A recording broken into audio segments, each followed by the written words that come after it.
Because where our team goes, alien encounters follow. This amazing journey begins with us because we are the Experiencers Alien Encounter Research Team from the John Mack Institute. Hey everybody, this is Erica Getch. I hope to see you on Friday at 8 p.m. Pacific on the Galactic Connection, keeping you connected 1 hour at a time. For more information, please visit thegalacticconnection.com. Hello, I'm Chip. I'm Nicole. Together we host the Mind Cemetery, where the paranoia about the paranormal comes to rest. We broadcast live every Monday night at 11 p.m. Eastern for 2 full hours. You can find us on Twitter and Facebook, as well as our website, mindcemetery.com. We cover all the topics you won't hear on your local news. Well, I don't really like watching the news anyway. Then this is the perfect show for someone like you. I wouldn't go that far. After all, I am the skeptic. So you don't believe in ghosts? Nope. UFOs? Yeah, no. How about Bigfoot? Not really. You'll never find a Bigfoot. How about the lost city of Atlantis, then? Isn't that on Google Earth? No? Then forget it. It's never going to get found. Looks like I have my work cut out for me, then, as I take on a true skeptic. We discuss the latest and hottest topics in the UFO and paranormal fields with some of the most provocative and informative guests to hit the airwaves. That's right. And it all happens right here on the UFO Paranormal Radio Network, live every Monday night at 11 p.m. Eastern. Follow us on Twitter and Facebook, as well as mindcemetery.com. Light up your night with the Kevin Smith Show. Hi, this is Kevin Smith. Join me Monday through Friday right here on the Paranormal Radio Network.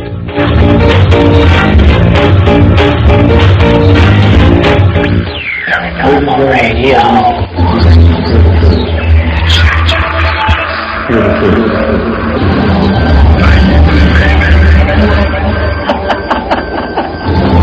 Paranormal Radio.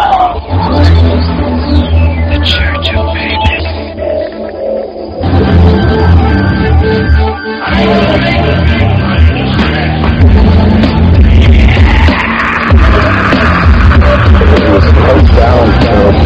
Hiding from the spotlight.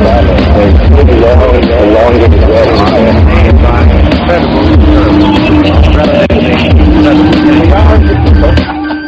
apparently and historic. Opposed to society.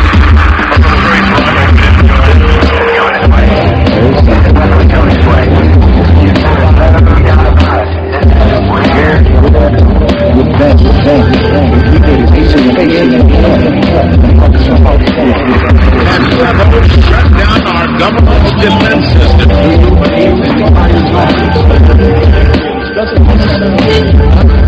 And we are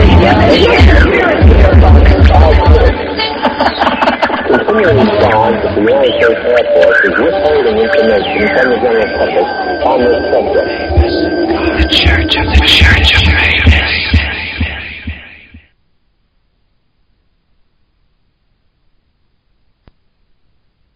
Mabus, everybody. It's Saturday night. We're coming at you live. Jerry, can you hear me okay? Because it sounded like the theme song ended earlier or something weird. Yeah, I got you just fine there, Jeff. Okay. Tonight's guest is Ross Hamilton, the author of Star Mounds, Legacy of the Native American Mystery. We'll be getting to him shortly. But first, me and Jerry are going to have a little commentary, and of course, we just listen to news on the flip side, who I consider Joe and Stephanie friends, but their politics personally make me want to eat glass. But other than that, I love them. But as far as, I had a few things that I wanted to say. As you know, I'm voting for Obama, even though I think our whole system is completely corrupt and needs an enema. Obama. There are many things with Obama that I don't like. Monsanto, medicinal marijuana, drones, another big one, is definitely one.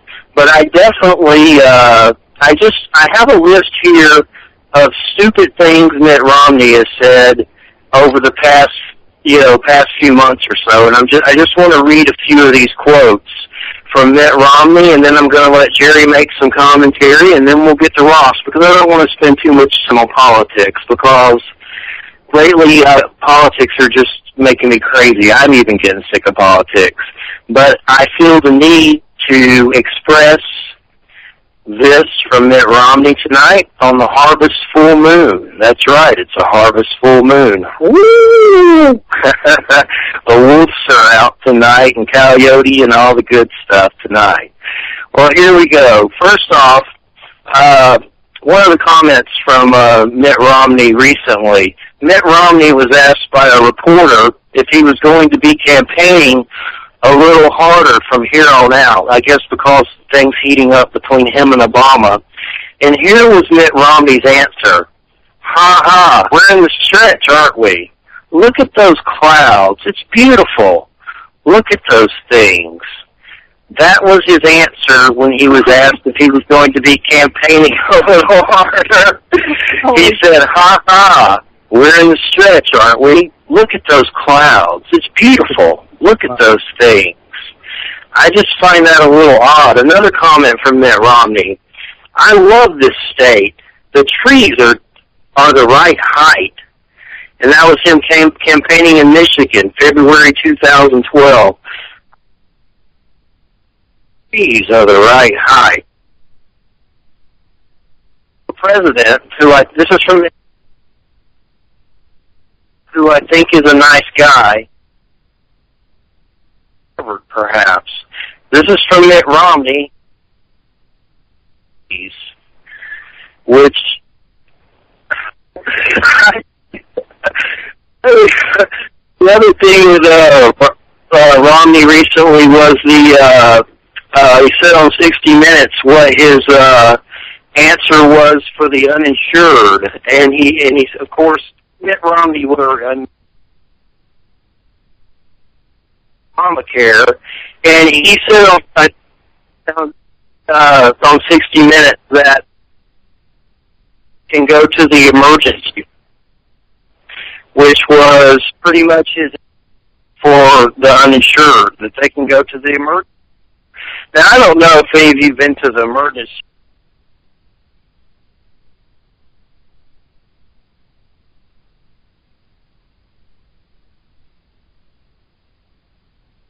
Thousands and thousands of bucks. Emergency room. Another one. All right. This is from Mitt Romney. I will balance the budget at the end of my second term. Doing it in the first would cause, I believe, a dramatic impact on the economy. Too dramatic, so we put out a budget that would balance in 8 to 10 years, which is basically taking away his own main argument, what we should be against Obama for not fixing the economy in 4 years. He's basically saying he could fix the economy in 8 to 10 years and with a second term, yet his whole campaign is based on Obama not fixing it in 4.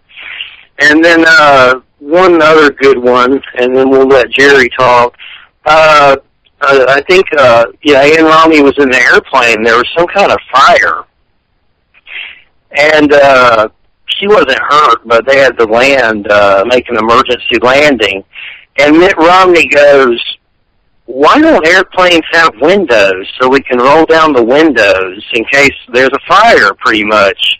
He pretty much said, why don't airplanes have windows? Well, Mitt Romney, because you'll get sucked out by the guts and die, for starters. This is why airplanes don't have windows. Mitt Romney scares me. And Obama's no saint, but Romney says some pretty crazy things, man. I'm not kidding. He says some wild stuff. He makes Sarah Palin look smart sometimes, and that's saying a lot. Really. So that's just some quotes. I think everybody's entitled to their perspective politically, and I just want to express mine. And now I'm going to let Jerry talk briefly, and then I want to get to Ross, because I definitely don't want to do a show about politics. I want to get to the star mounds and serpent mounds, but let's let Jerry make his perspective on Romney, and then we'll get to Ross. Yeah, thanks, Jeff. Some of those quotes I hadn't even heard myself, and people ask me about my take on this political campaign, and I keep telling them that I've noticed that I don't even know where Obama was last in his campaign because apparently Romney's doing all the campaigning for him because of everything that comes out of his mouth. There seems to be, there's that figure about having 0% of the black African American vote, with a plus or minus 0.4% margin of error there, of course.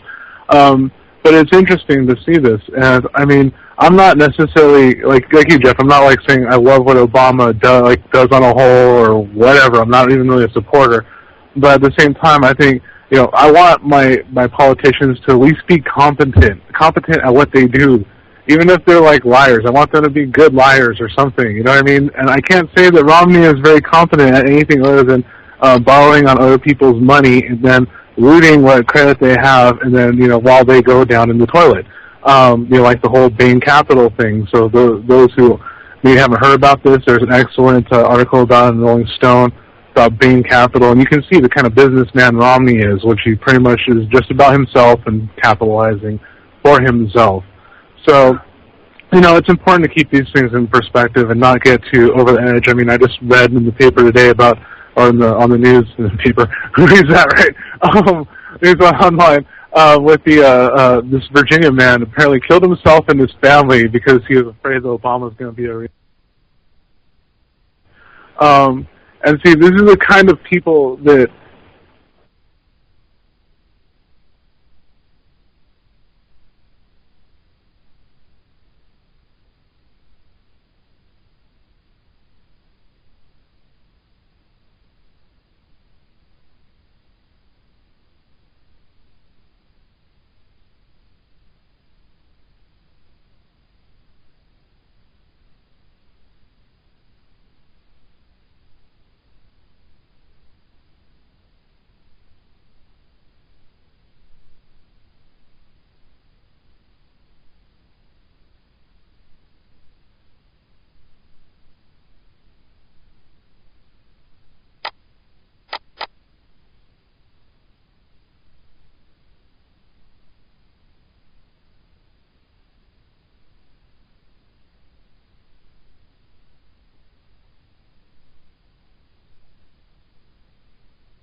leads to people voting for Obama. So I think he needs to monitor his mouth a little bit more.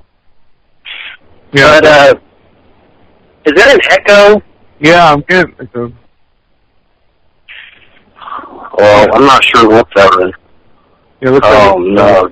Pinging off the network there, it looks like from my vantage point. But I do definitely just kind of, I definitely agree with you there, Jeff. And that, oh my God, I had a point there. The echo kind of threw me off too.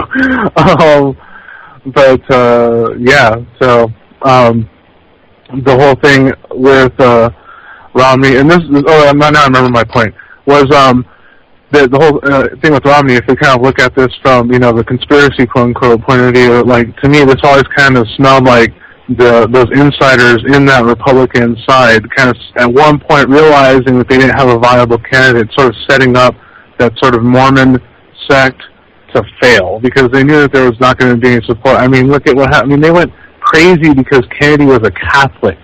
You know what I mean? So it's like, what do you think these secret societies are like, oh yeah, let's let a Mormon be president. It's like, that's not even my bias, because I think that there's some great Mormon people who probably make excellent presidents because, they're not on drugs or anything like that. But this guy, I don't know, not so much. Alrighty, well, let's get to Ross, because like I said, I don't want to spend a lot of time on this, but we spent definitely enough. Yeah. So, Ross, are you there? Yeah, I'm still here, you guys. Just making sure you hang up on it after that.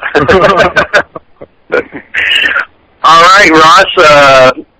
I got your book in front of me. I've read it, and it's excellent. And I've had listeners sending in questions tonight for you. And your book is Star Mounds: Legacy of a Native American Mystery. If you could give us a brief intro into your book and what you're all about, and then we'll go from there with the other questions. Okay, might be if you started with a shot. Okay. I could talk about myself and my background, but that wouldn't tell you what the book is about, because the book was a gift. It came after I was trained by several Native American leaders, but not until after I had been thoroughly indoctrinated by an Eastern master of spiritual science, a real saint, a master saint. Kapal Singh, who passed away in 1974. I was initiated in 1969 and started my meditation practices, and haven't stopped, basically, except for a short period when I was hospitalized. And it's the background in meditation, coupled with the background of native wisdom, I guess you would say, that really gave me the impetus to fulfill this lifelong desire I had to restore whatever it was that was going on in the United States, or was now the United States, 5,000 to 6,000 years ago.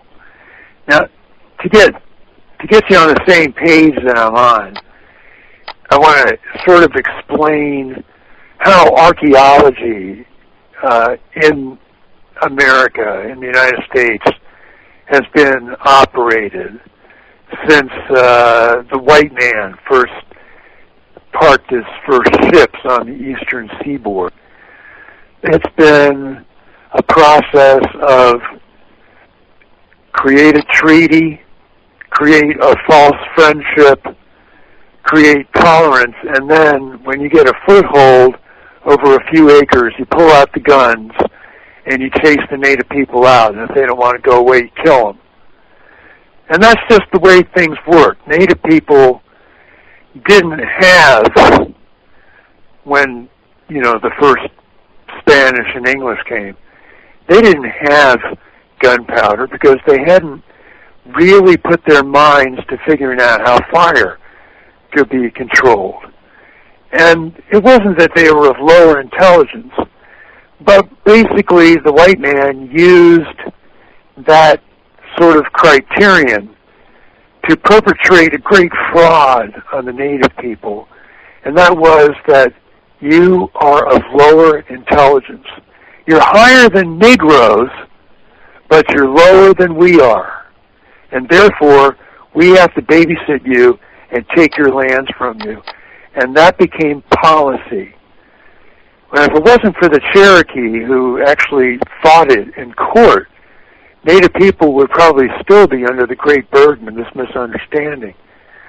But that only sets the tone for what I want to talk about, because the reason Native people were still living in a sort of virtual Stone Age when we came over here, we city dwellers and people of white descent, the reason that they had not progressed with the forge is because their traditions from a past time were so strong and filled with the Spirit of God, or what they call the Great Spirit, that they didn't really feel a need to rape the land for its metals and to begin to alter the landscape the way we believe we should do, and we have done all over the planet. What they believed was that if you listen to nature, if you listen to nature very carefully, and you have a love for what she says, and she speaks through the grasses, she speaks through the animals, she speaks through the moving water, the changing of the seasons, and she speaks through children. And if you understand that language, you have enough patience and you have enough time to want to live to the earth. And that's what Native people did. I mean, they may have had their own problems closer to when the white man came, but that's because the world was becoming older. But 5,000 years ago, 6,000 years ago, nobody knows what was going on here, or for that matter, we hardly know what was going on anywhere in the world, because mysteriously we've forgotten, and we have no records of what was going on just 5,000 to 6,000 years ago and before. And the reason for that, and this is something that Native people intuitively understand even today, the reason was that we forgot something. So when we started doing research for one of my earlier books called The Tradition of Giants, which was, a spot-on research throughout all the libraries, township records, throughout the Ohio, Indiana, Kentucky, West Virginia, and Michigan here, we found that not only had the Native people forgotten what kind of high civilization they had, but they had also forgotten that they were of much larger stature. And in fact, they were almost godlike, according to their legends and myths. But what's happened is this. About 6,000 years ago, in different places on the planet, in the Ohio Valley, probably out in Chaco Canyon area, down in Guatemala, in Egypt, in the islands of the archipelago in Greece, in England, at Glastonbury, there were these beautiful paradisiacal communities that were engaged in using the lost or forgotten spiritual technologies of the sunken civilizations of Atlantis and Lemuria. They were privy, small groups of people that kept this knowledge alive, privy to the understanding that if you harness the magnetic field of the earth, if you can use the magnetism that's generated from the core of the planet properly, you can live like a god. You can live like gods. And so, just 6,000 years ago, there were still remnants of the people who had fled Atlantis and Lemuria. But most of them had conceived of a way through the systems in use in these small paradises to lift up their village sites or their temple sites into what we call the etheric realm, the fifth dimension, so to speak, or the fifth element, and thereafter remained invisible to people and things that dwell in this world, our three-dimensional world. Now, how is this accomplished? And that's what Star Mounds attempts to explain. Star Mounds' legacy of a Native American mystery is based very much upon Native myth, from the Lakota traditions, from the Algonquin traditions, including much of the Iroquois, and also from the Cherokee traditions, which pretty much encompass much of the Great South. About 6,000 years ago, there was a great country where the eastern United States is now. And I call it Gitche, Manitoba, which isn't very far off what it was really called. It's the country of the Great Spirit.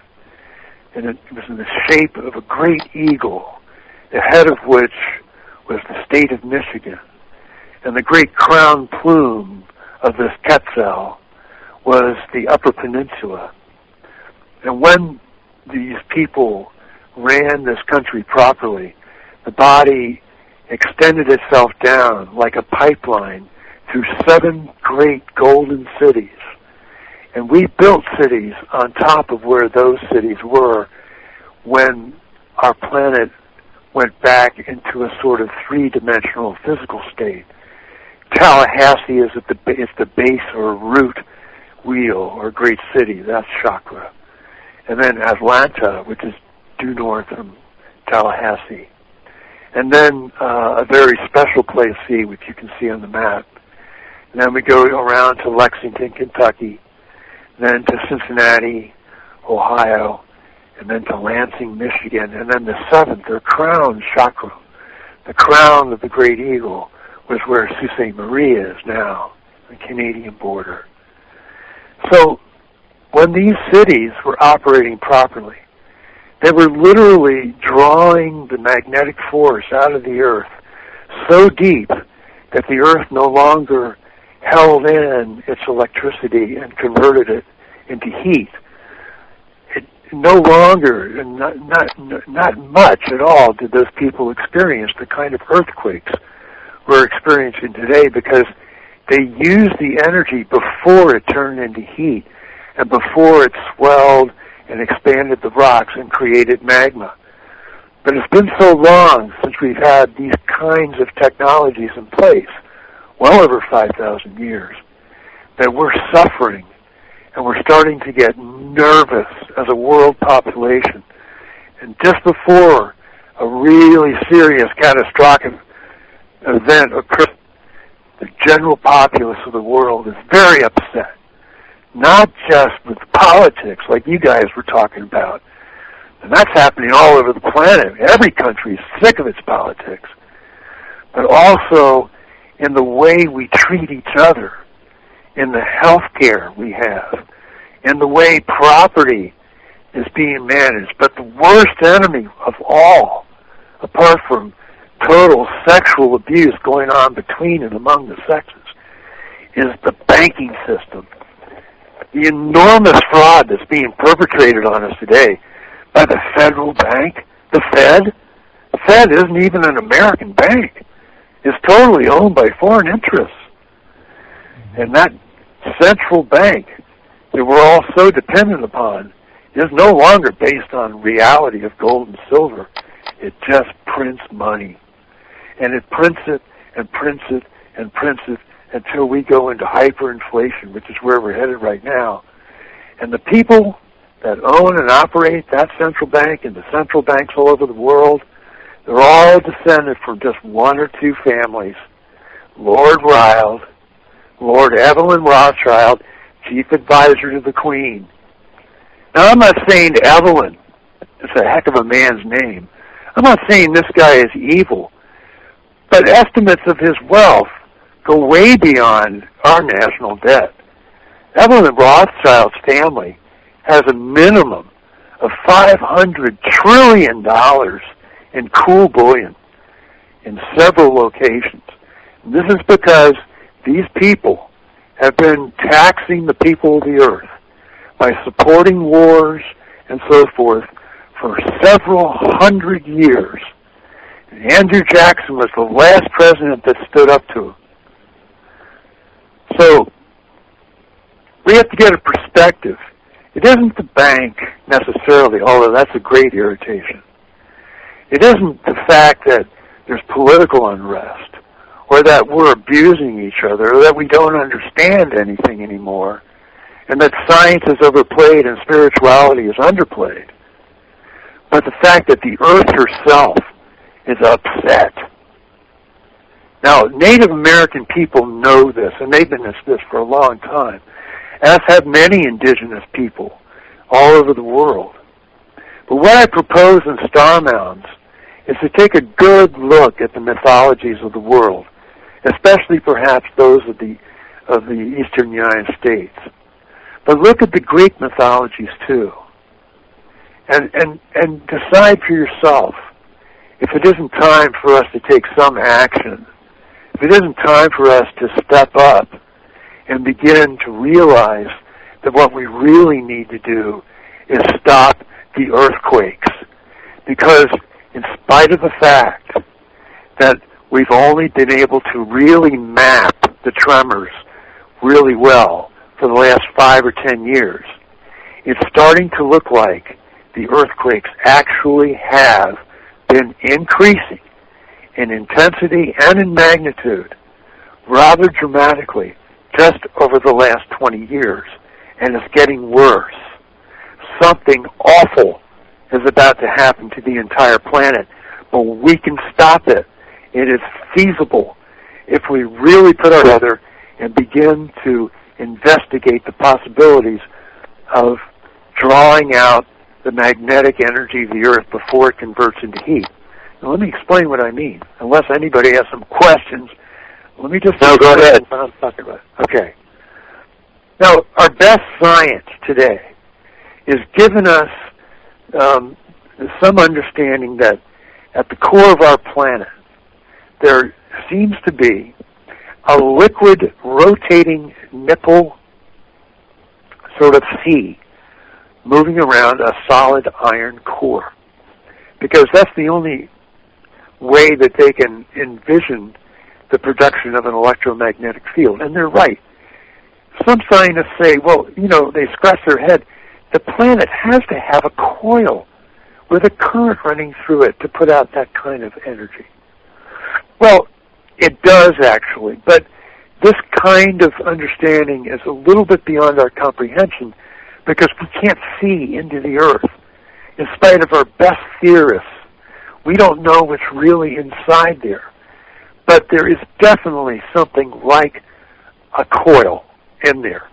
Whether it's composed of liquid nickel, which is, magnetic supposedly, and a solid iron core is up to your opinion. But somehow a generation of electromagnetic current is going out the poles and coming back in. So what the ancients were able to do, let's say 12,000 years ago when everything was much better than it is now, much better, what they were able to do was through the creation of special gravitational anomalies and corings into the Earth. They were able to attract out of the crust of the Earth, and in some cases where there were flaws in the Earth's crust, they could tap right into the mantle of the Earth. They were able to draw out this energy stored in the mantle that's generated from the core. Now, anybody who has appliances in their house knows that they are able to just plug something in, flip a switch on, and they can make their stuff run. What they don't know is that energy has to be constantly generated somewhere and constantly out and used according to the demand, or energy generation is going to have to be cut back because you can't store it. You can't create these giant batteries and just flip them on and off for people. It has to be generated and used. Now, if you were to take a copper coil and put it inside or around some moving magnets, you'd see that the magnets would slow down and stop because a copper coil will take that magnetic energy and convert it into current, but unless you can use that current, it'll feed back on the magnets and they'll stop. And that's how all of our electricity is generated, through magnets and copper at our power centers. So the Earth is no different. What we've forgotten and what the Atlanteans and Lemurians knew, and what native people knew, what the Egyptians knew, what the people in ancient insular Celtic knew, and what the ancient Elysians knew in Greece, and what the ancient natives of Mexico and South America knew, was that if you saw pyramidal structures or tall towers and you create feeds of naturally occurring magnetic energy, you can draw the lightning down from the sky. And that's what they did. They specialized. They almost were competitive in draining the clouds of their energy. Because that's all clouds really are. They're big energy things. Every cloud is so many megawatts of energy, and each one of those little tiny microscopic droplets of water is separated by an electric charge. And when you can roil a cloud up and it gets dark, it's starting to destabilize, and it's much easier to get its juice. So when the Great Pyramid had its capstone on it, he was able to draw down the power of the clouds. So you see, like in the scripture, Revelation 13:13, in the old times, in the pagan times, before the church took over, people were able to draw down the fire from heaven. But the priestcraft makes it look like it's some sort of a devil thing, but it isn't. If we can start to draw the power out of the earth and leach the power out of the clouds, Mother Earth would become very happy again, and she would start to be relieved of these labor pains she's having. And labor pains they are, my dear Church of Mabus people. Labor pains they are, because when we look back to the Greek myths, we see that Gaia was having this beautiful love affair with Uranus, the great sky god. And everything was just great, hunky-dory, for many, many long ages. And they had many beautiful offspring. But after a time, Uranus was not able to satisfy her, and her offspring were being kept in her, and they were creating a commotion. So they demanded to be let out. And in order to be let out, their chief among them, who was called Kronos, he was the head of the Titans, he had to take a ceremonial sickle and lop off the ceremonial genitalia of his father, the sky. And with that, he established his temple system, the 12 great ages of the zodiac, the 12 great Titans, headed by Kronos, great time, the great precessionary period. And when their temples were working, and this goes back 12,000 years ago, and when these deities were being worshipped, it was because they were being worshipped at temples which were being used as scientific instruments to keep a radical balance between what was being generated in the earth and what was being created in the sky from the same magnetic field. And in those days, there was peace, there was prosperity, and men were gods, and women were goddesses, and they ruled the hearts of men. And we had interplanetary trade, and we had everything that has to do with health and longevity. And the saints of India, the great philosophers and the rishis of India, they relate to us that in those times we knew how to travel in the twinkling of an eye to enter a star, using the lodestone of all things and the simple element of mercury. Who would think that just by understanding Mercury and the magnet that we could master all of time and space? But when your intellect has reached a level where your IQ is way beyond anything we can measure, and that was common among everybody, I mean, how can we look at ourselves and think that we haven't become something less than what we can be? And that's what happens. And let me explain why this happens. I was initiated by a perfect master, and I had to study for 40 years. Seems like it's going on more than that, about the ancient mysteries and why the earth is in the condition it's in now, and why we're relegated to a strictly physical existence. The physical existence we're experiencing now is limited to 3 dimensions. And the reason is because unless we convert the 2 energies, the positive electrical force that's contained in the earth with the negative electrical force of the sky through specific technique like a crystal, we can't have the 5th element in abundance. We have the fiery element, we have the solid element, we have the liquid element, we have the gaseous element, but we don't have the etheric element in abundance like we used to.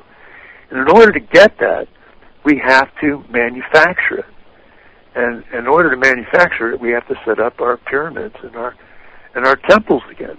It doesn't matter if you're worshiping a god or a goddess. What matters is that you believe that we can rejoin the humanity of the rest of the cosmos that's civilized and stop this terrible isolation we've been put in because we never cease to make war and to hate each other. So this has been going on for well over 6,000 years, and we've deteriorated to the point where all we care about is how much money we can get so we can dominate our brothers and sisters. And when somebody has a good idea and stands up with a noble ambition and pleads with us to stop, like Mahatma Gandhi or Martin Luther King, or even poor Obama, God bless him, who's been smothered in a pile of dung left to him by his predecessors, we're just kind of lost as to how we should proceed. We have to understand that occasionally there are people that are sent to remind us that we can do this. And when Gandhi was here, although he was overwhelmed, he did get the message out. When my master was here, he got the message out. But the saints, it's really hard for them to stand up with political power and really try to dictate what the proper course is. So it has to be left up to the people in common sense. And we can't make a profit from it. It has to be something that we all do on our own. Now what Star Mounds attempts to outline is the Manitou system that was in the United States, in the Ohio Valley, about 6,000 years ago. There were a number of great lodges set up, and each of these lodges was actually a scientific instrument. But so well understood was the ancient science that they made each lodge in the shape of an animal or a remarkably adept geometric form that we've only begun to recover the knowledge of with the great Greek mathematicians like Euclid, Pythagoras, even Archimedes. You see much Archimedean mathematics in the Ohio Valley earthworks. And so, we know that we were bequeathed this. And although these places, this Garden of Eden, was reduced to its foundations and literally disappeared about 5,000 years ago, the fingerprints of the gods, and I'm coining a phrase from Graham Hancock's book, the fingerprints of these gods were left on these foundations. And about 3,000 years ago, the native people, who were still of very tall stature, we have in the Adena people and in the Allegheny people, we found skeletons, especially the first settlers that came over after the Revolutionary War. Skeletons of men and women 7 feet tall, 8 feet tall, and robust in build, just remarkably healthy and long-lived too. And native legends said their ancestors in their memory, going back 2,000-3,000 years, they could live to be 200, no problem. And it was pretty much like that all over the planet just 5,000 years ago. But all the giants are gone now because they were part of that degenerate problem.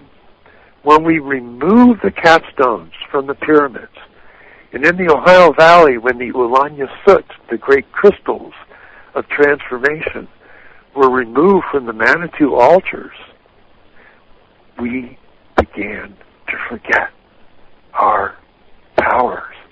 We began to forget that we're just souls who live in these bodies. We began to lose our enlightenment. We began to lose our contact, our understanding of nature. And we began to bicker among, pretty soon, we began to covet our women folk.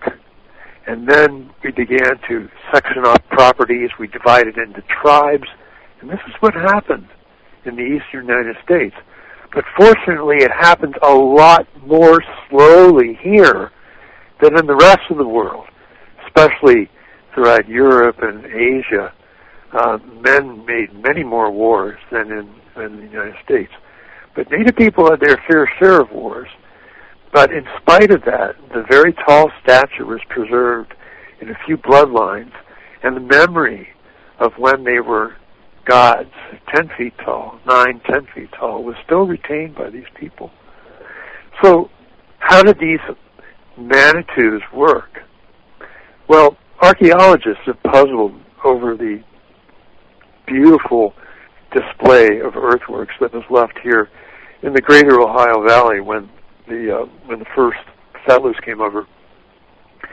They were immediately the whole Ohio Valley was immediately divided up into 600-acre parcels by Washington because he couldn't pay his troops except, in these parcels of land. They didn't ask the Indians permission. They just said, well, we'll just take it from the Indians because they haven't got guns. So they did. They sent out Anthony Wayne, and they sent out William Henry Harrison, who, by the way, became the 9th president of the United States later on because he cleaned up the Indian problem. And they welcomed the settlers. And everybody, just about everybody, so to speak, had an Indian mound on their property because there was over 10,000 of them. 10,000 Indian mounds. To give you an idea of how long they'd been here. And they had only been keeping the mounds for like 3,000 years, except for certain mounds. And there was about 70 or 80 of these strange mounds, and there were no burials in them. And these are the ones that held the geometric shapes. These are the ones that had the Manitous contained in them, special repositories or special altar areas of these giant complexes, some of which are 3-4 football fields long. You could hold football and baseball stadiums, sometimes several, in the bodies of these giant octagon and circle, square clusters of various forms, and the shapes of animals. The Serpent Mound is one of the most famous of them, and it was one of the smaller ones. Although, when you project all of the images of them, they show the serpent to be the largest and the central among them. So we know that their system, their Manitou system, was sacred both to the earth and sky, because while they built these lodges where the lightning struck the most, along rivers on high ground, so they also collected each lodge's geometries and designed them to be specific to a certain part of the night sky, so that when you arrange all of these lodges in a certain way, you see the entire sky from the North Pole all the way down to the south, practically, laid up. Hey Ross, we have to take a 10-minute break, so if you could we could stop right there for a minute. We're going to take a 10-minute break, and then we'll come right back, and you can finish up. The producer's saying we have to take a break, but it's been beautiful. It's like a seminar. I've had a long day. I went to go see my daughter today. It was a great day. So this is great. I love this, and it's like being at a seminar with you. So I'm glad that you're speaking as much as you are.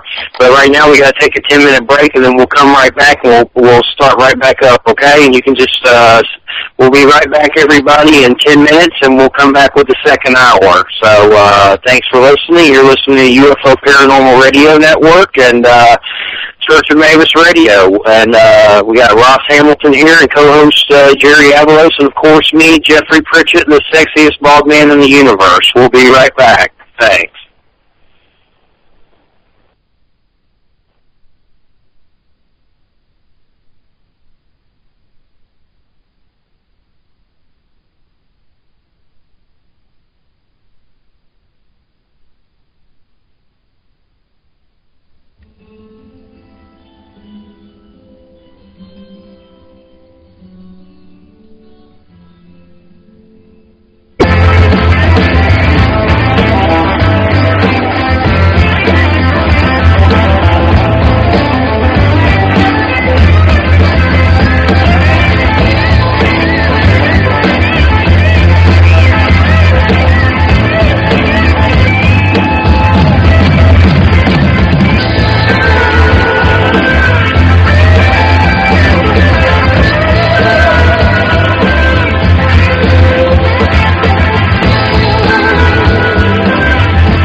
UFO Undercover, Wednesdays at 8 p.m. Eastern, with your host, Joe Montaldo, right here on the Paranormal Radio Network.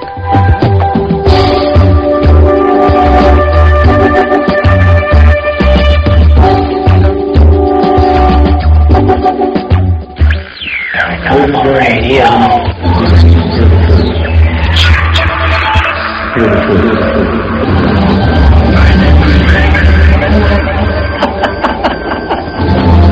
Paranormal Radio. The Church of Mabus.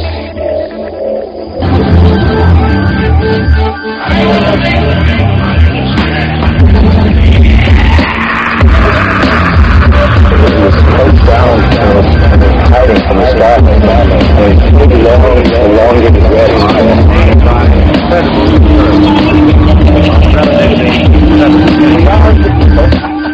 apparently and historic.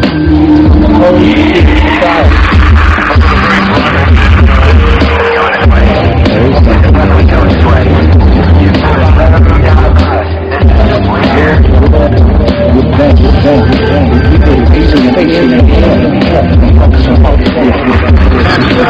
Shut down our government's defense system.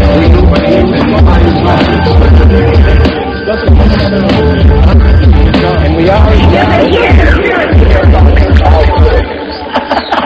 continuing response of the United States Air Force is withholding information from the general public on this subject.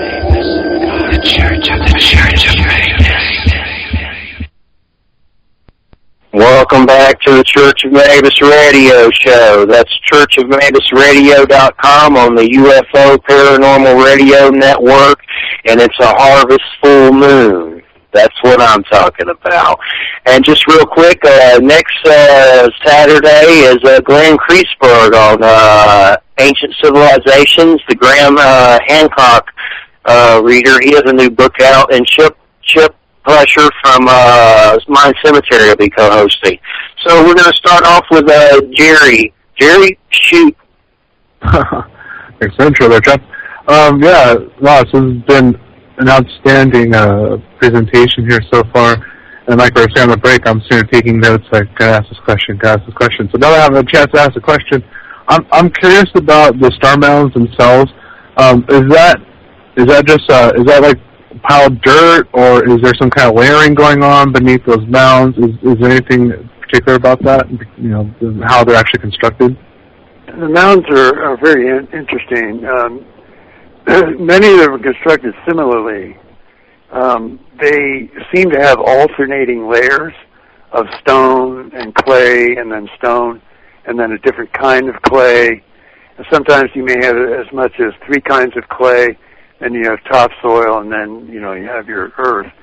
Now, many of them are quite old, but the Serpent Mound, for example, seems to have been made like a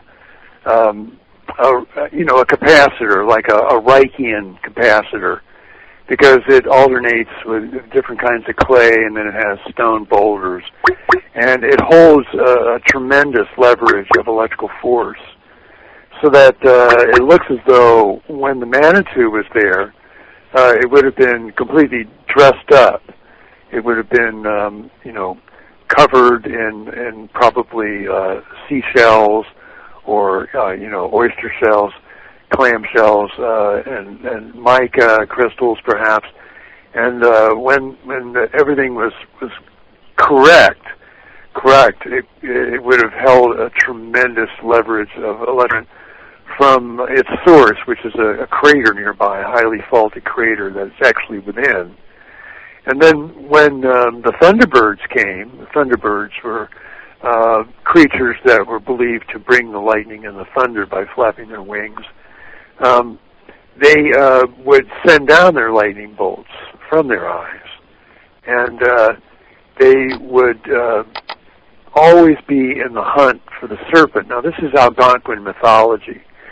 So this is all we're left with, but when we put it together, we realize, it's the same thing that they were purportedly doing with the Tower of Babel, or with the Temple of Solomon, or with the Great Pyramid. They were drawing down the fire from heaven.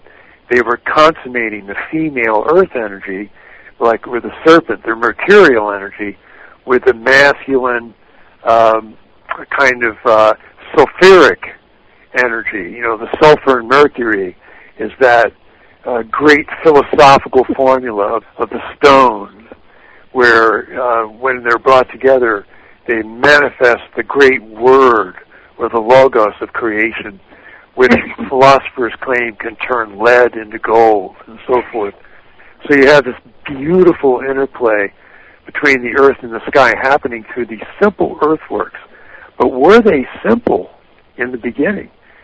They were probably dressed up more than what we see today, because the native people apparently reconstructed them from their bare foundations about 3,000 years ago. So there are two groups, the Adena people and the Hopewell people, starting about 1000 BC or 800 BC, and then working into around 400 or 500 AD, about a 1,000-year period, and give or take, a few centuries. They apparently redefined these ancient foundations and very carefully constructed them according to whatever instructions they were receiving from their higher medicine man, who was in touch with the higher mind and the spiritual aspect of their social structure. So what we found, what the white man found when he came over here, were these earthworks that had been covered over by a lot of topsoil because their reconstruction had been finished, terminated, 1,500 years before. And they found these incredibly complicated and beautiful sigils on the landscape. And in the mounds they found the bodies of gigantic individuals. And so, of course, the first thing they thought was, this is Atlantis. These are the survivors of Atlantis and so forth. But what's so odd about the whole scenario was that through some strange irony, they actually were like the shadows of a post-Atlantean culture. It's very, very interesting, and it's fooled the archaeologists so well that they believe, in spite of the fact that they can find no surveying instruments, no plans, electrical figures, no tools that were used in the surveying arts. In spite of that, they say that the Hopewell built them. And they just have continued along that party line. The Adena and the Hopewell built them. Well, maybe they did build them, but did they design them? And that's the real problem with archaeology today. They stick to strictly material evidence. And all they do is they feed off each other's papers. They rarely consult other disciplines. And when they do it only sparingly and only what their peer review will allow. And the reason I'm being so critical is because, there's some archaeoastronomy with these earthworks, but it's not the stars. It's what can you see that lines up with this rising up on the horizon. So we found a few of these earthworks out of dozens of them, these non-burial ancient temple sites. A few of them that seem to have their walls or passageways align with the rising points of the moon and the sun. Well, that's wonderful. Congratulations, archaeoastronomers. But how far have you gotten? Really? Well, they think they're doing very well because they're interpreting what they think the native mind was doing. And, of course, I can't disagree. Who can disagree with that? And it's actually left a lot of this archaeologists in the dust. So we've seen the rise of these really intelligent, bright astronomers taking over this territory from, I guess about 30 years ago, starting about 30 years ago, with Anthony Aveni and that crowd. They're just really bright guys and gals that have literally taken archaeology away from the archaeologists. and put it into the heavens. But even they have remained obedient to the horizon. Even Robert Bauval has pretty much had to stick with the horizon until he made the daring, and I mean daring, theory that the three pyramids at Giza align with the three stars of Orion's belt. And then Graham Hancock did the same thing. He made that ancient temple align or appear to align with the constellation Draconis. This was like taking a leap into the twilight zone for archaeologists. And when you take the work of Robert Schoch and others who hypothesized that the Sphinx is actually 10,000 years old and there are actually water marks on it, you're talking heresy. So, that's why you see Bauval. I tell you, people out there who have access to an internet, just type in pseudo-archaeology in Wikipedia, and you'll see that some jackass put a picture of Graham Hancock there just to make him look really bad. They created a page called Pseudo-Archaeology, and they made Graham Hancock the recipient of all their dissing. Mm-hmm. And that's how bad it is. Too. Yeah. It's just awful. So, Hey guys, we have a caller. If we could take a caller, he claims that he's a Native American. He has a question. If that's okay, we'll take a caller. Joe, if you want to put the caller through.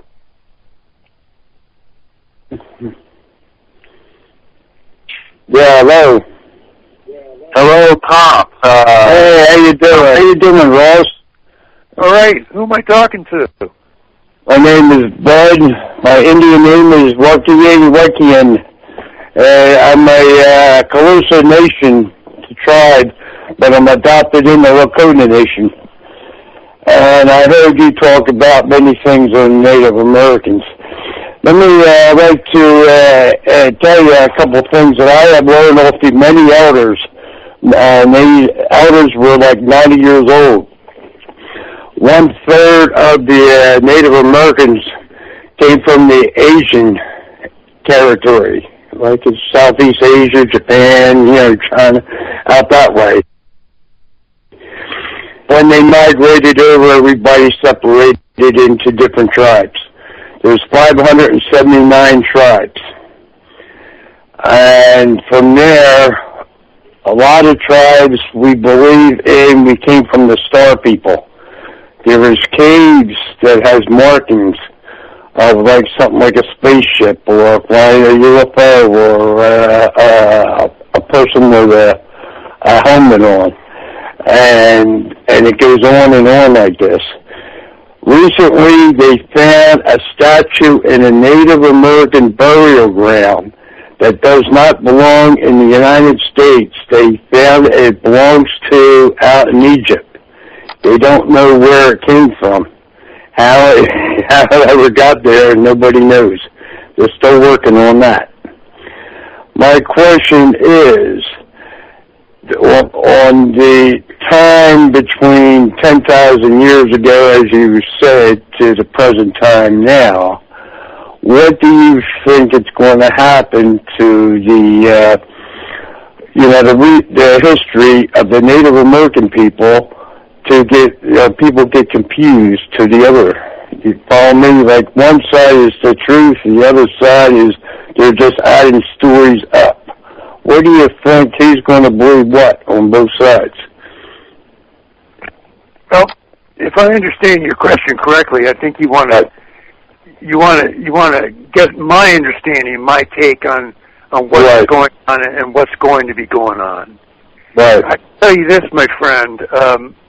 I had the rare opportunity of working with Vine Deloria, who's a Standing Rock Sioux.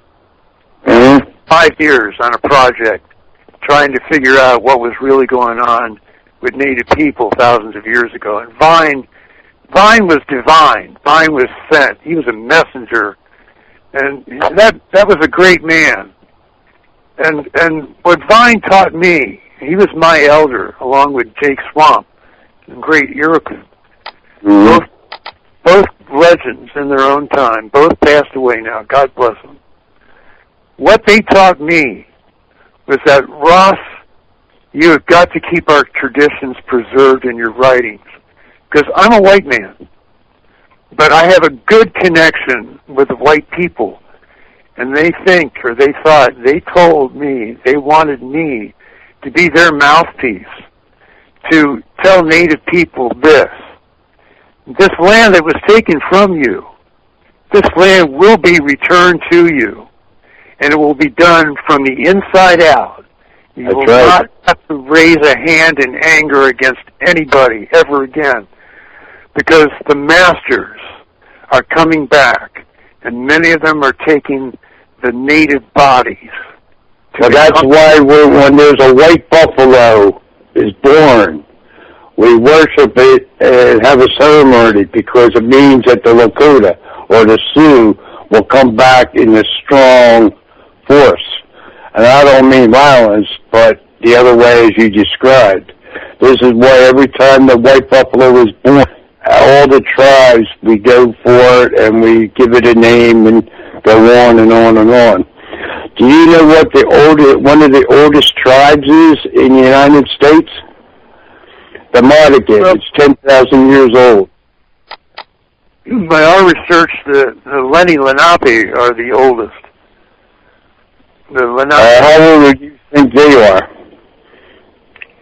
Lenape are called the ancient ones, but there's one tribe that's older than them called the Nunahi.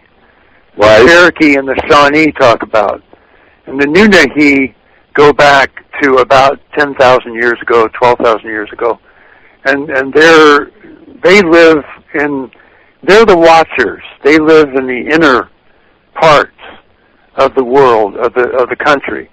And they're the ones that send out the Bigfoot to do their reconnaissance for them.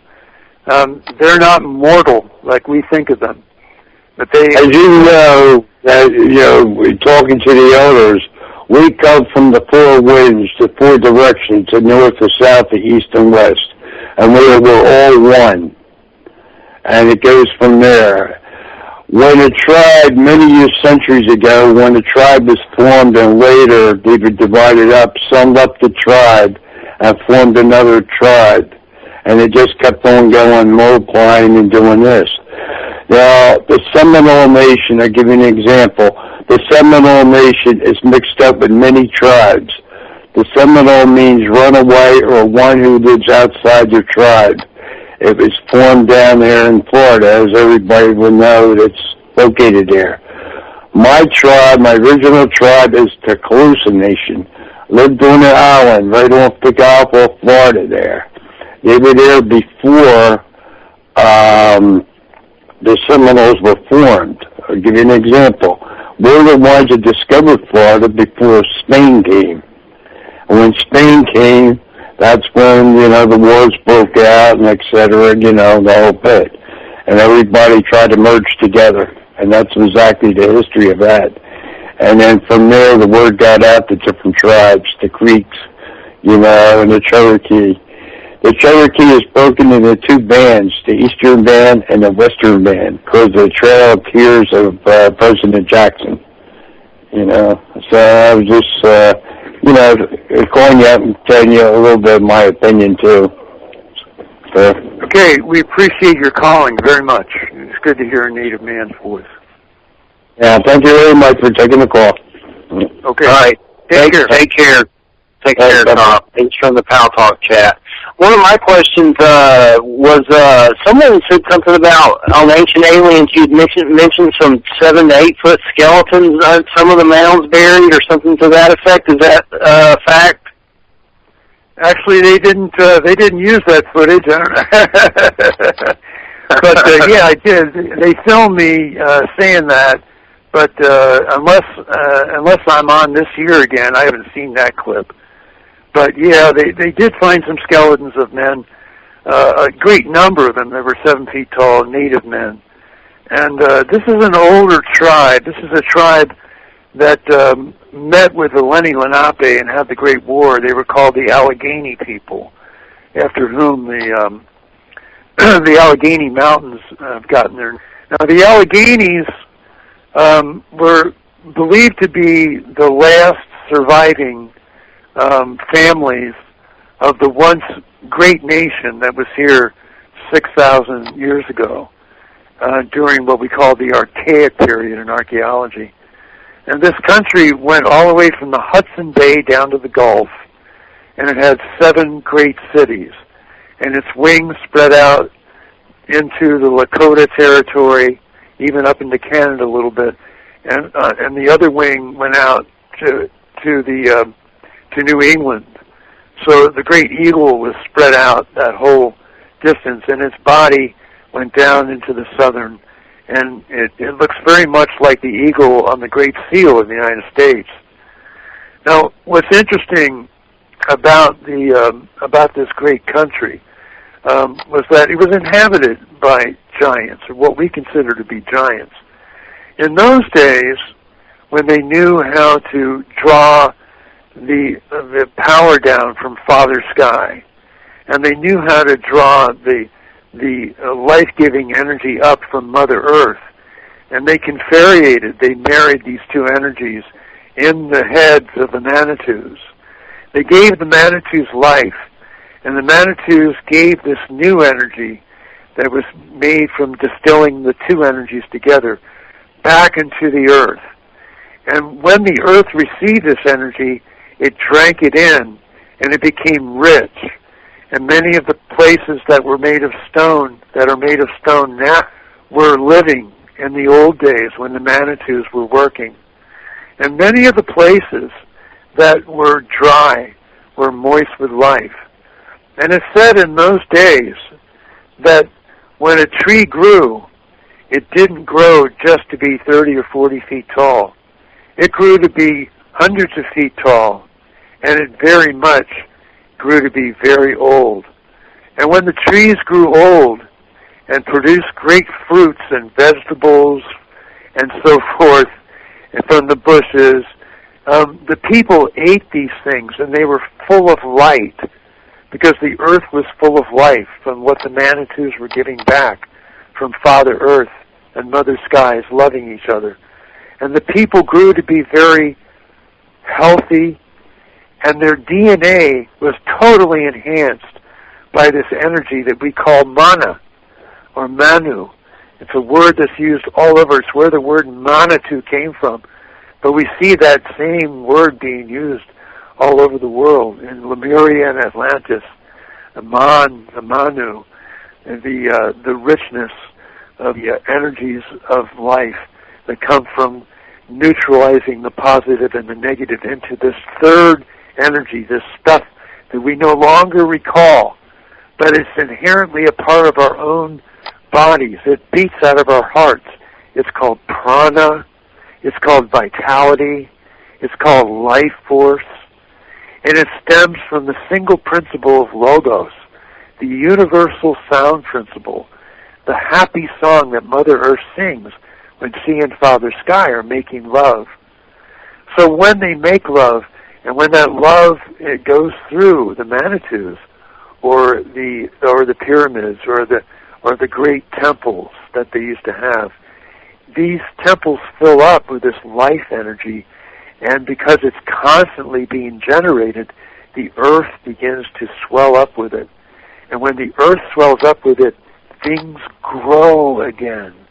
And when people eat the things that grow and breathe the air that's been sweetened, they grow tall, and they live to be hundreds of years old. And we have fewer children. So what is, we came from the stars. We were star people. But when the Manitous were dismantled, and when the capstones were removed from the pyramids, and when the Yolanya Soot were taken away from the altars, the Cherokee talk about the Yolanya Soot, then we forgot. We lost the illumination of our hearts. We forgot that we're brothers and sisters. We forgot there's one great creator spirit. and we forgot how to love each other. We forgot the mysteries and the secrets of nature, because no longer did the light pulse through the ground so that we could see the roots and see inside the apples and the oranges and watch the sap flowing through. And no longer could we see the light creatures flying through the sky and see the great transports in the shape of gentle dragons coming from Venus and Mars and places beyond our solar system to trade honey and silk and spices for our honey and silk and spices. These things all started to erode because we disobey, right? At least that's what the Indians say, and that's what it says in the Eastern traditions too. Everybody says the same thing. Somehow we began to take it for granted. And so the masters of the medicine, the great chieftains of old, they decided that we should go through a cycle of forgetting. And by golly, if we haven't forgotten really well. But along with that forgetfulness, we've also forgotten that the earth begins to build up pressures when we don't tap into her. We have to let her have her beautiful orgasms, and we have to relieve the sky of its so many clouds. We have to begin to draw down the energy of the clouds in a sort of controlled way so that we can use the energies of the clouds instead of letting the random lightning strikes and the tornadoes and the hurricanes and the terrible monsoons and the cyclones that occur all over the world devastate us. And we have to stop the tsunamis, because look what it's done to Japan. Oh my God, are we asleep? Wake up, people! It's not just that we're being politically and financially and socially abused, but we're sitting on a time bomb, people. And it's only through that man that just called up. He has the attitude of peace and humility that we all have to take. That man is an example of the kind of man that I need to get this message out. We are the star people. We've just forgotten who the heck we are. It's our responsibility to ourselves to do two things. First of all, we have to make peace between us and put down our differences and begin to work together. And second of all, we have to know what we are. Because those of us who believe that we're the body, no, we're souls. We are living, conscious teeth. And we live behind the eyes where the optic nerves meet. We're little tiny people. Little tiny people. You know? Maybe we look like pearls or little spheres. But we do not die. We're given these bodies for a certain period of time. Native people have always known this. Native people have an innate spirituality. They know about the soul and the spirit. Now, they've forgotten a lot of the details, but so have the Christians and the Muslims, even the Buddhists, with all their contemplation. They can't initiate people into right understanding unless they're really, really facilitated to do it.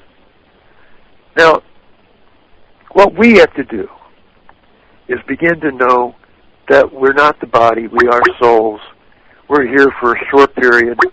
When the body gets too old or too sick, we have to leave. What we don't understand is that if we had an extended life expectancy, if we were able to live for 800, 900 years, even 200 years, 300 years to start with, we'd be able to begin to solve many of the mysteries having to do with the curing of diseases, the mysteries of transportation, annihilating space, understanding time, and we could do it while we were enjoying each other's company.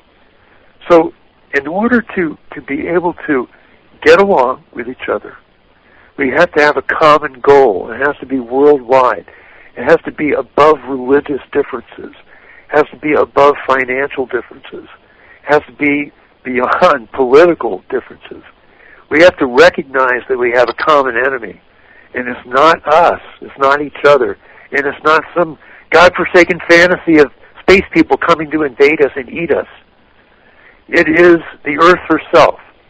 She is in trouble, people. And we're just beginning to come to grips with that fact. Sure, there have been earthquakes throughout history, and there always will be earthquakes. Maybe, but maybe not. Maybe we could stop them if we took up the job as stewards you were sent here to be. You see, the whole purpose of life is to first know yourself, realize that you're a spirit with the clothing of a body.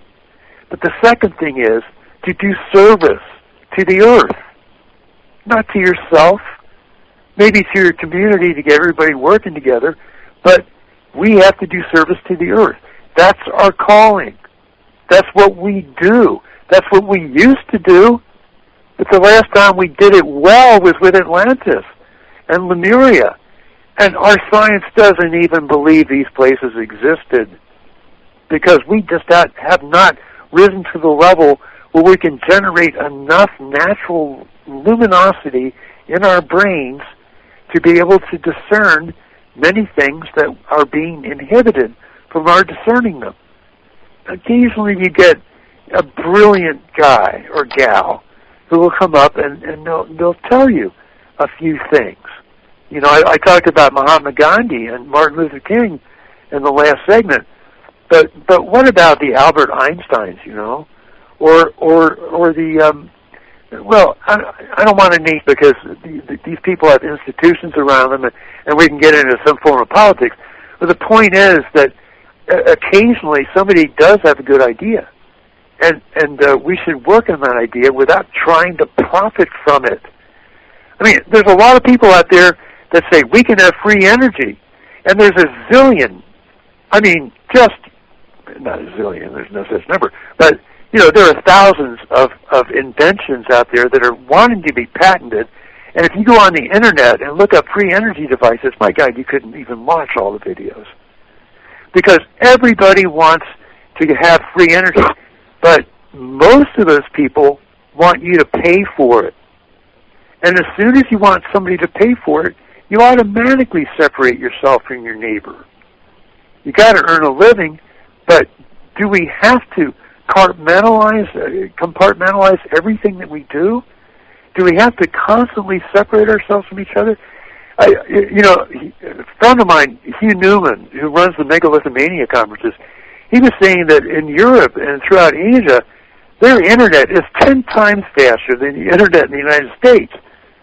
And the reason is, in the United States, there's so much competition that we're paying out the nose for inferior products, because everything has to have a price on it. Now, you know, I dare say, and I told Hugh this, we are maybe the most corrupt country in the world, and yet we have the brightest technological minds working here.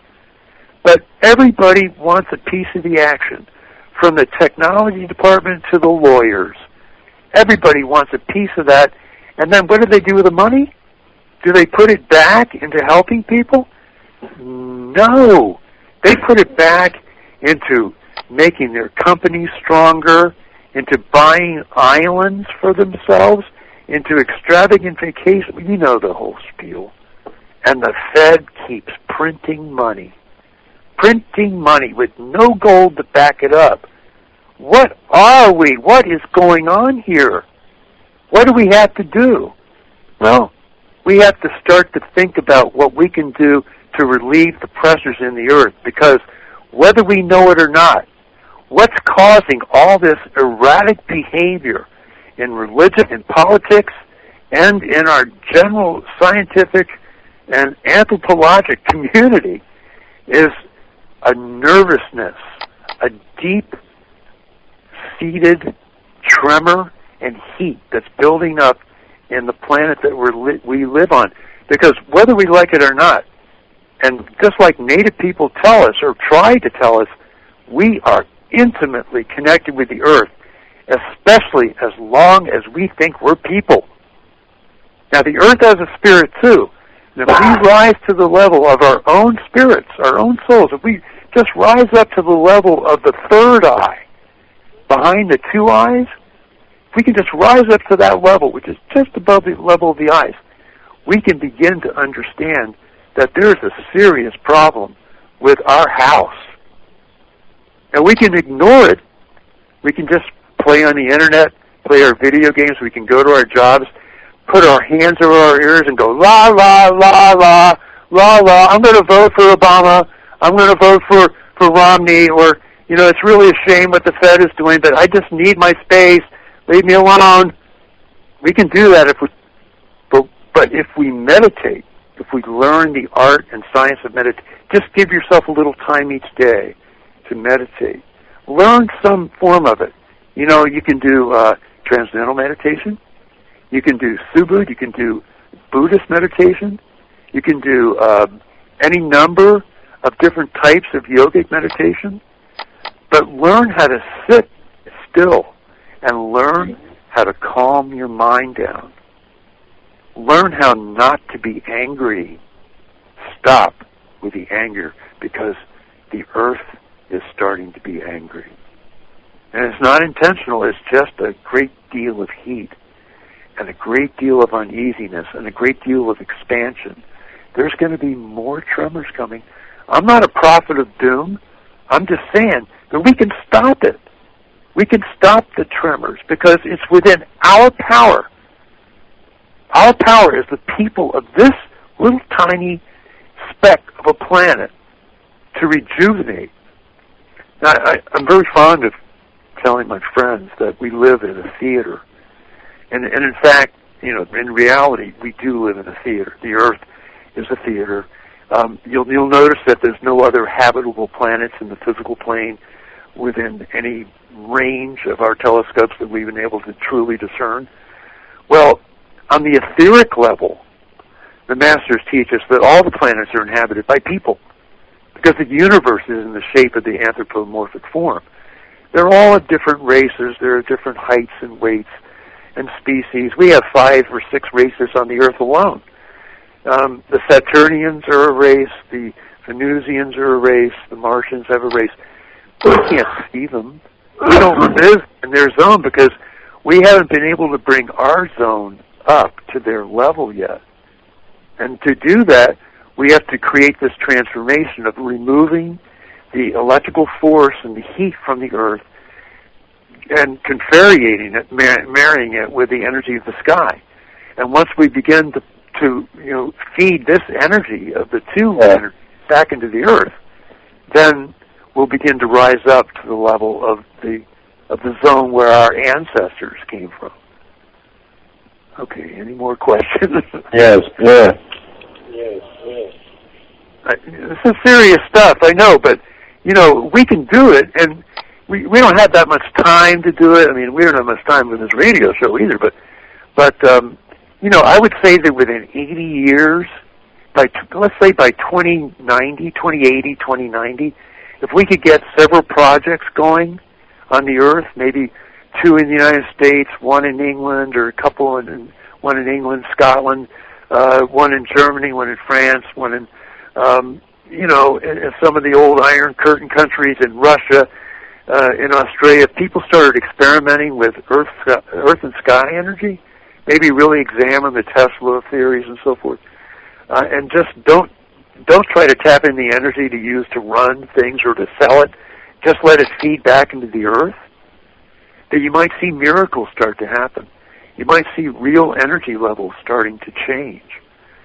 But, you know, there's one place, or there's maybe 1 or 2 places in the Earth where ancient meteor impacts have occurred, where the ground has been ruptured so deep that it goes all the way down to the moon. One of those places is Serpent Mound.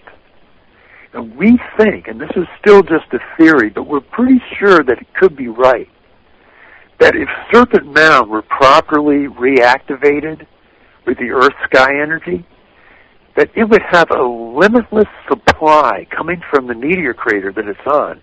It's a huge crater. It's about 3.5 miles across. and the Serpent Mound is on one of its edges. But if it could begin to draw out the inexhaustible supply of energy through all the faults, we could begin to relieve the mantle of its energy directly through the Serpent Mound. Now, it would probably create an incredible weather anomaly, but I'm telling you, people out there, it wouldn't be half, not even a fraction of the damage that HAARP is doing right now. It's something we have to wake up to. HAARP is all good intentions, but it is messing us up. It's not kosher. It's not a good thing. It's a bad thing. We should be aware of that, because HAARP is just like a bad memory of something that was far more beautiful that we once had, and that is the ability to tap into the earth and the sky and use that energy to give back to Mother Earth and to make her happy again, to make things grow again. And we think that the Serpent Mound was one of those ancient scientific instruments that was passed on to us from Atlantis, and that in fact it was the centerpiece of an ancient cosmological structure that we now call the Ohio Valley, that through utilizing the constellations of the sky was able to create, through art and science, a beautiful system of Manitous and temples, making a great celestial city on the surface of the earth that not only reflected the light of the stars, but literally was able to bring the heavens down to the earth, so that, yeah, native people really did talk to and trade with the star people. But it wasn't that difficult to understand in those days. Native people don't understand it the way their ancestors did, and we don't understand it at all. You know, I'm talking about people. But, you know, not to be critical of us in general, we've all forgotten, but we all can remember. And I think we should do it together. It would be so much fun if we could do this, you know. There are young people out there right now who are biting at the bit to get started on something like this. There are groups of young people all over the world who want to do this, but they're waiting for a signal to start doing it. And that signal's supposed to come this year in 2012. Now, how we're going to start it, I don't know. But somehow somebody's got to say, let's do this. Let's get this started. Let's reactivate one of the old sites that used to work. You know, maybe it's the Red Paint Valley of the Lakota people. That's their sacred place. Maybe that sacred tower, you know, that Spielberg used, Close Encounters, maybe the Devil's Tower. Maybe that's the place where the reaction with earth and skies should start again. You know, maybe Spielberg had an inspiration. Who knows? Now, we in Ohio think maybe we should reactivate the Great Serpent because it's tapped into a really good supply. Now, over in England, there's a place called Glastonbury. That was once a heaven-to-earth compound. That was a place where the people literally walked among the stars, and the karmic reaction from that is so well embedded in the land that people are still walking down streets named after ancient constellations and the remnants of ancient memories of constellations. It's embedded in the land. It's embedded in the people who are living there by their karmas. So we seem to be coming back to it. You know, we're all restless, and by golly, the earth is restless too. So I mean, you know what I'm saying. You understand what I mean.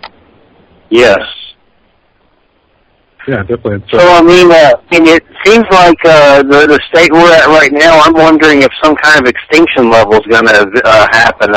Extinction level event. Not saying it's going to kill everyone on the planet or anything, but it seems like I have this just weird feeling, and I've you know, that some kind of tragedy is going to happen. And I understand where you're coming from with people with the technology you're talking about to let the energy out of the earth, but who's going to do it? I mean, how come none of the native tribes are doing it, like still running these mounds to try to do it or anything like that? Is anyone trying to even attempt to do it? It looks like right now, our group karma, our world karma, which is like a movie projector. We seem to be moving toward a coalescing understanding of how it's done, specifically. And we think, our group here in Ohio believes that it's going to start in one place, although it'll seem like it'll be a simultaneous occurrence once it catches on. We need somebody to start it. We definitely need it. Now, there's an ancient world myth that says Maitreya Buddha is coming back. It'll be a universal spirit, a universal personality that will instruct us on how to restore the planet's integrity and to bring peace between the nations and the people. But that individual has not shown up yet. So maybe that individual is us. Maybe there's a little bit of Maitreya in each one of us, and maybe if we can somehow begin to pull together, that Maitreya will show up as a spark of life essence in the Dalai Lama and in the next president of the United States and the next president of Russia and the next Parliament of Australia and England. Maybe a little bit of that universal love will begin to take a spark in each of us that won't die. And that when we start to look at each other, we say, hey, I know you. You're a friend of mine. I remember you from somewhere. Because we're all related. Because we all have the same father and mother. We were all born out of the same womb, so to speak. Because we're not people, except that we are incarnated as people. In reality, we're souls. And we got to get soul, if you know what I'm talking about. We have to get a little more soul to the black race for that, because these people understand the nature of what's behind the eyes. They know about the sweet spot, and it comes out in their music, and it comes out in their oratory, and it comes out in their athleticism, and we admire the black people for that. But we admire the Asian people, too, because they have this incredibly quick intellect, and just as a people. And we admire the Indian people, the East Indian people, because they had this innate understanding of spirituality that we don't seem to grasp. But we have a gift, too, here in the West, the white people here in the West. We have the ability to put things together technologically. So maybe, just maybe, if the black people and the yellow people and the red people and the white people got together and said, let's not make a profit from this. What can we do to restore the earth? What can we do to restore each other? All right, we're at the end of the show, Ross and Jerry, and just want to say Ross Hamilton's book is from North Atlantic Books, and The Star Mounds, Legacy of a Native American Mystery. And Ross, it's been a complete pleasure to have you on the show, and just want to thank you for doing the show, and it's a pleasure to have Jerry. And do you have a site or anything, Ross, that you want to share, or anything in particular link-wise? No, but I'm on Facebook under Ross Hamilton. You can see my icon. It's a serpent mound in winter, very, very meaningful.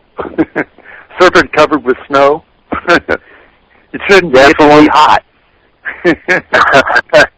Well, it's been a pleasure, and you can also go to churchofmabusradio.com and hit Florida Paranormal Examiner, and there's an interview with me and Ross on Examiner that's excellent, and this interview is excellent. Lots of great information here, and makes a lot of sense to me, a lot to take in, but I definitely get it. But I definitely need to learn more to get it more so. But it's definitely been a great show, and we enjoyed it a lot. And thanks, Jerry, for co-hosting with us. And Ross, an absolute pleasure. Thanks. All right. Good night. Yeah, thank you. Good night. Pleasure.